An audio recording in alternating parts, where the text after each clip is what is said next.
Stand by. 3, 2, 1. Quorum Radio, baby.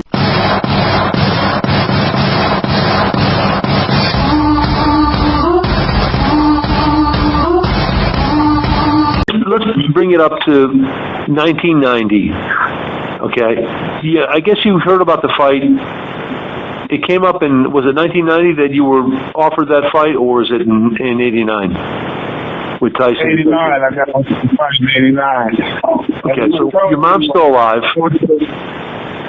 Right, and it was like for one instance, I went over to the house after we got the fight with Mike.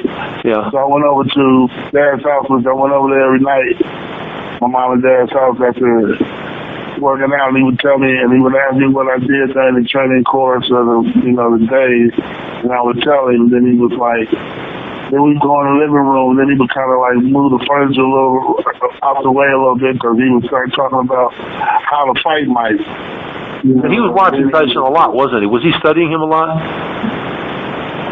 Well, yeah, he knew how Mike, he watched Mike because that's what he did. He just watched the fights and, then so he was definitely, watching Mike. So he would just tell me, how to fight and I'll tell you, sometimes, I'll be like just sitting there looking at him thinking like, what in the world, how am I supposed to do this, So right. He was intense. He wasn't, so your dad was not intimidated by Tyson's fighting style, was he? No, not at all. He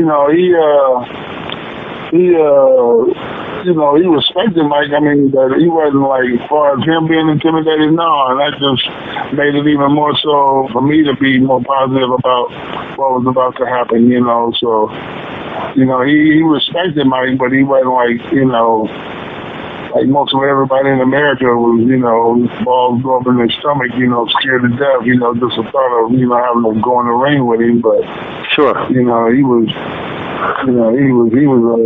he still felt stronger about he can be beat, he can definitely be beat. Sure. So anyway, let me just give people the background. You had some unfortunate things happen in your personal life. You and your wife separated, and your mother dies. But before she dies, she knows you're going to fight Tyson.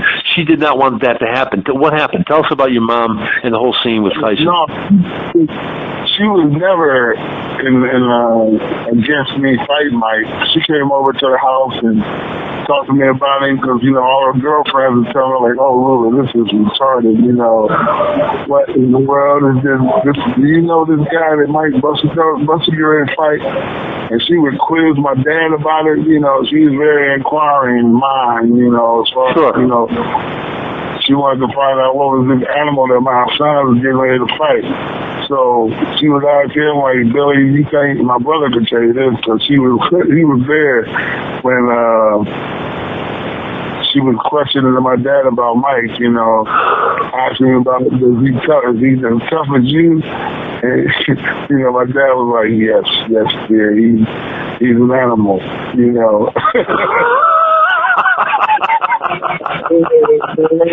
So wait a second. So what was the consensus? Was it like, okay, Tyson is an animal, James is not an animal?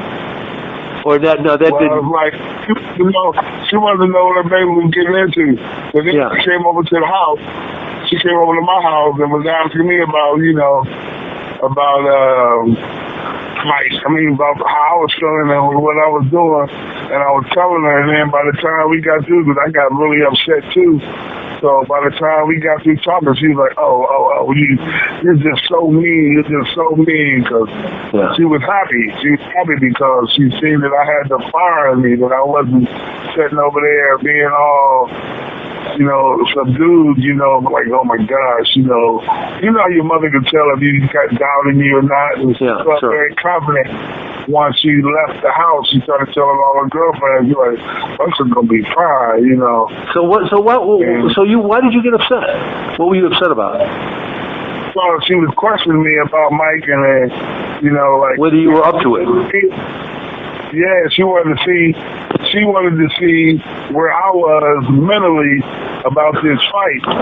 So when I kind of got a little snippy with her, a little fiery, Yeah. he was like, okay, he all right, you know. He told her she had her ways of figuring out too. Now, she was under Bill Douglas too when he was fighting. So she figured that my mindset was in the right place, and she started telling all her girlfriends the Bucks was gonna beat Mike. You know, then she was telling her girlfriend was going to beat Mike. There were people in Columbus that thought that. There were, one of the sports writers in Columbus said you were going to beat him, and that was impressive. Yeah, Tim May followed me in my career as well, so he watched the development also. You know, then he flew out to Tokyo with us, so he's seen everything and visualized as well. So anyway, here we bring it up to a few weeks before your mom passes away. It was a shock. She was pretty young. Not only was it a shock, it was a shock for which you were unprepared because it didn't look like she was ill, but you had no idea she was that sick. Right. Yeah. She never let on that she was, you know, feeling that bad, and then she kind of kept it to herself. But, so she passes away. You must be dumbfounded. And people are saying, no, Mike, Buster, don't do this fight, man. And you said, no, I'm going to do it. Tell us about that. Right, because it was Johnny and JD came over and asked me, did I still want to fight? And I was really determined. I was like, yeah, you know, because I knew that would have hurted her even more. So I was unable to continue. You know, I know she was raised, you know, weak, you know, young man. So I just think it made it even stronger for me, you know, really put the fire down that I'm gonna do this and I'm gonna do this well, you know. Sure. So look, here we are. Okay, so you decided you were dead set on doing it. You were going to do it. That was it. You were fired up. Your back was against the wall, I guess, and you were ready. Tell us about the month before Tokyo. Your workout regimen, what you were doing, how you were training. The workout was going great. So JD was really happy with my runs. I was running really good times, and between he's seen the encouragement, you know, that I was working hard, and you know, I was in the gym and I was working good with my sparring partners. I had 3 sparring partners, and you know, they were coming to work and testing me, pushing me every day. Right. It was just a great camp, and how about your weight, James? James, what do you think? Listen, we take you up to fight date. You were about was it 235 or a little bit less? 231. Okay. So were you happy with that weight? Yeah, I was very happy with it because the 40 and under was good for me, but in the 30s and then 20s, it was even better. It was like, you know, I felt that I could go forever. You know, yeah, sure. I felt strong. Right. I could go forever. I was in great shape. I was in great shape. So now we're on the fight day. Tyson had been monkeying around with girls.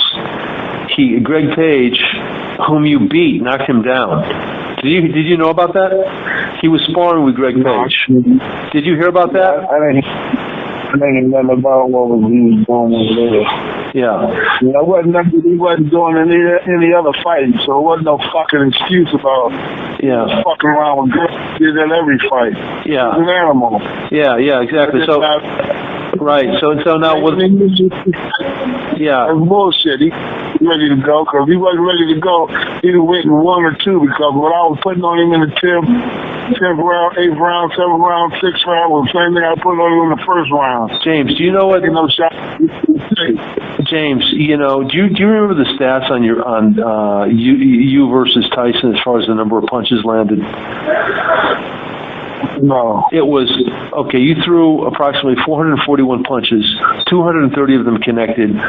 Tyson threw 214 punches and 101 connected. And when you look at those tapes of those fights, every round you were jabbing him on command.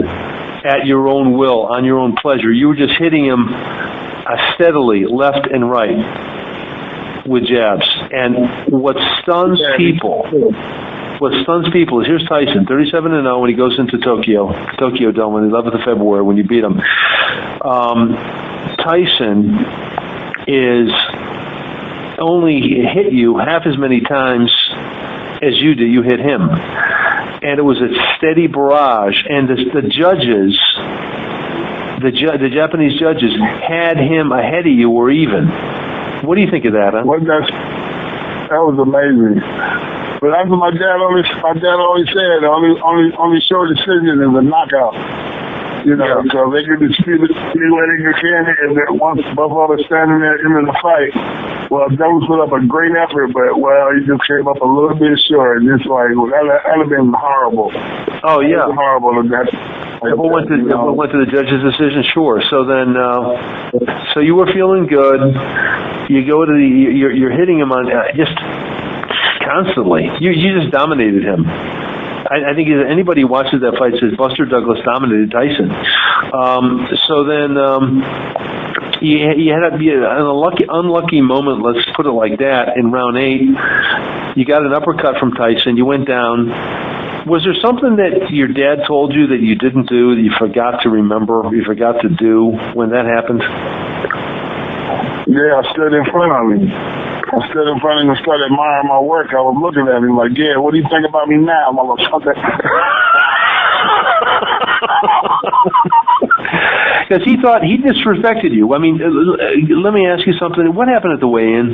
That's something I've never seen a film of that. I've never seen a tape of the weigh-in. Was he like disrespecting you in Tokyo? I don't recall that, at the weigh-in, but he was being nonchalant about everything, for sure. But I didn't care less, so I was like, well, whatever. Because I didn't think that he thought anything anyway. That's why we were in Tokyo, so I knew about that from the fight was going. So yeah, you were feeling proud, and you were sick of the guy. I mean, you just thought you saw him, talk trash to a lot of people, I guess. So then you come back after the end of the 8th round, and people thought you were gonna collapse in round 9. Tell us about round 9 and round 10.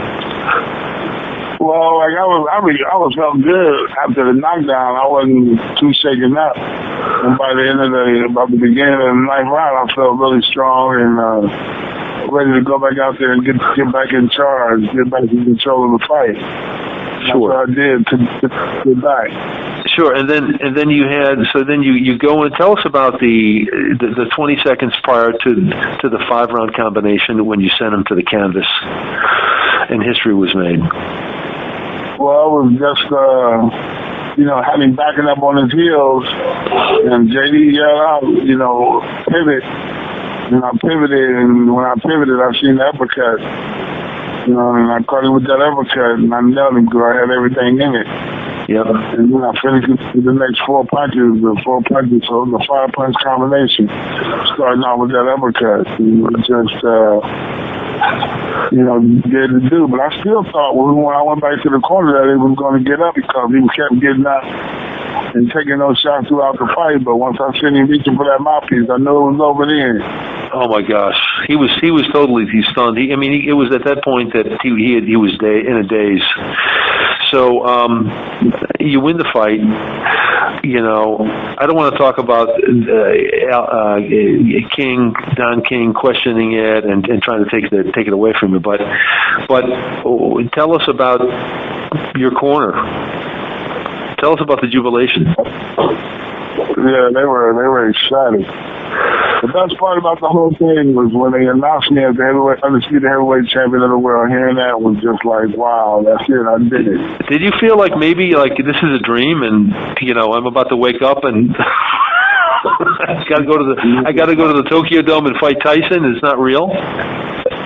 Not at all. I felt very focused, and I knew where I was at the whole time. It was just once they announced the champion, that did it. But what really did it is when I got that belt. But then until I come to find out, they didn't even bring another set of belts. Wow. That belt I got received in the ring was Mike Tyson. One of my guys seen that belt laying on the table and picked it up and handed it to me. Wow. Wow, what a moment. And so your grandfather's there. Your brother Bill is there too? Was he there too?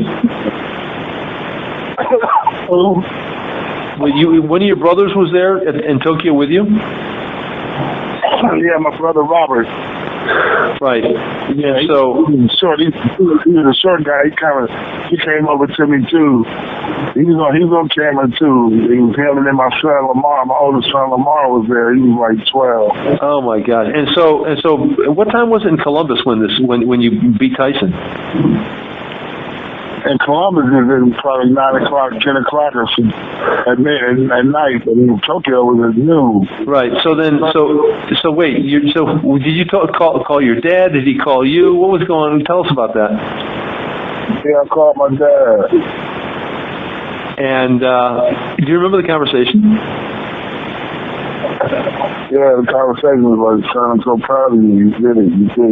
You fought a great fight. Wow. That was beautiful. Beautiful. I love man. it. Wow. So, and you come back. Tell us about what was going down in Columbus, Ohio when you returned. When we came back, we first landed in Chicago. And then we were walking down the jetway, and I was talking to a friend of mine. We were walking and talking, and I looked up, and I said, I don't know what's going on down there. And I know there was a lot of commotion at the end of the jetway. And I had no idea that they were down there for me, and I was like, I wonder what's going on down there. it still hadn't really, it was just... You're still a regular guy, man. You're still a regular guy. It didn't hit you yet. Right, it was like, what's the commotion? What's going on? These lights and people down there, we walk out there, and then they're like, what's you doing? And they were like, okay. Hey! So James, okay, it was 8 months with the Crown. They must have given you a hero's welcome in Columbus, right?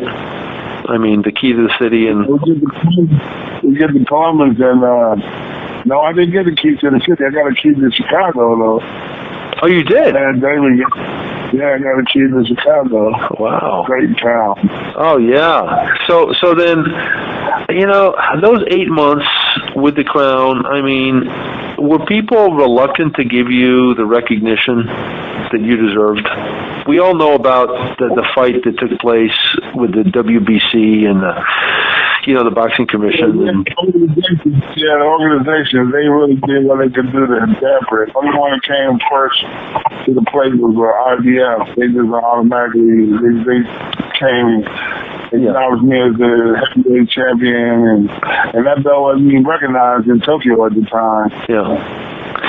So it was just the WBC and the WBA that were like reluctant to acknowledge the fight that I was the champion, and they were trying to say it was, whatever, but it was horrible. I tell you what, the best time of the whole fight was hearing my name announced as the new undisputed heavyweight champion of the world. Wow, man.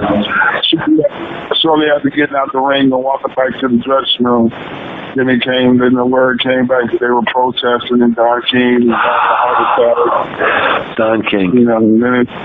So Don King, okay, I mean, your dad knew Don King. He introduced you, right, to Don King. Right. I mean, what's your, what do you think of Don King now? I mean, he's in his 80s. He's still trying to do it, going slower than he was before. I mean, what's your take on the guy now? I mean, there are some positives, but some negatives, I guess. What's your view now? Yeah. I don't have no view at all, man. It's let that shit go, man. Right. So okay, and so it was. I just say this, my man. It was like my regime as a heavyweight champion was like no other. Oh yeah, what did they say? The things they said. They said this is the biggest upset in boxing. No. This is the biggest upset in the history of sports. Yeah, but it wasn't even that. The the thing with me was just that, I didn't get a chance to enjoy it as far as being able to take a few months off and just go take the family and go hang out and then, make a nice transition, preparing for the next fight and all that. It was a fight from the onset. It was never not a fight. Something that, Did you feel like it all that stuff together, the loss of your mother, what happened in your family, your son was ill. I never got to breathe. My wife, not my wife, but my mom passed, and my son's mother was really battling. Her kidneys were failing. She had to go into houses and get a new kidney and all. You were like you had too much going on in your life, really. It was a madhouse. That was just, crazy, man. Do you think it was kind of like you kind of were in a moment of psychological collapse? There was so much going on. It was just that everything came at me at one time, man. It was just overwhelming. It got to the point where it was just, so we even started fighting amongst ourselves, me and Johnny, and it was crazy, man. It was just trying to do this, and it was in every direction and stuff, Right. Never took a chance to sit back and really map out a plan on how we were going to do it and what was our next goal, our next thing. It was just, after a while, we became being dictated to, It was right. just... And James, what's that? The only enjoyment was, fighting the fight and winning it and hearing my name announced. But after that, it started slowly going downhill. And by the end of the next 7 months, it was crazy. Yeah, it was not a let's say a pleasant experience. So you had some problems. You had you lost against Evander Holyfield, unfortunately, and then you had some wild fluctuations in your weight, but you made a comeback. And are you really proud of that comeback? You must think that that's something that really kind of like validated your ability to come back from adversity, right? That was the main goal right there. That was the main victory, was being able to get back on my feet and get back into life, get back on my feet and get back into life, Sure. Yeah. So, right. So then you don't want to make a comeback. You don't want to come back. You're now, let's see, you're 56, is it, James? 58. So I guess you're not going to come back to the room and box and return to pro boxing, right? No, I'm just beat those kids up in the gym now. I'm beating them up every day. They're challenging me, man. I got to fight every day. Okay. Is there and your kid's going to be like, future pro boxer? When your son's is sort of following your footsteps. Yeah, I got 2 kids fighting, but, they're just fighting. They're doing their thing, having a good time. Right, so... Right. Yeah, I'm having a good time in the gym training. I got a bunch of good little prospects, though, man. It's just, I'm going to have probably the state fair coming up in August. National tournament here locally in Columbus. I'm going to probably have about 5 or 6 kids in there, if not more. Sure. Yeah, I got a nice bunch of kids coming to the gym, and that's what it's all about, man. Getting these kids back off the streets and into the gyms. Well, that's great. You're doing something. You're giving back, and which is an important thing. It's not all about you. It's about helping other people, helping other kids. So listen, Total Line TV, very grateful to be able to talk with James Buster Douglas, a regular guy, an outstanding champion, somebody that everybody can identify with because he arrived at that. Nobody thought he could do it, and he pulled it off. One of the greatest upsets in American sporting and world sporting history as well.